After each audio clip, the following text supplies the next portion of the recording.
Good morning mga kabayan, nandito ako ngayon sa Dublin City. Papunta ako sa school namin at sa mga nagbabalak na maging international students dito sa Dublin.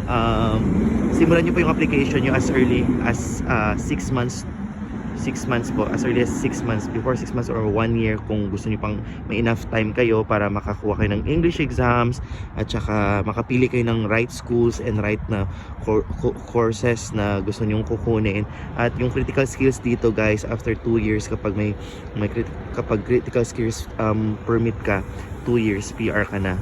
Pero kapag employment permit naman yung meron ka, after 5 years pa yun, PR ka na. So ayun, start small, little steps lang, parang hagdan lang yan, konting akit lang, one step at a time. Hindi mo madadala yung family mo dito pero worth it yung pag-aantay. So yun lang, maraming salamat, bye.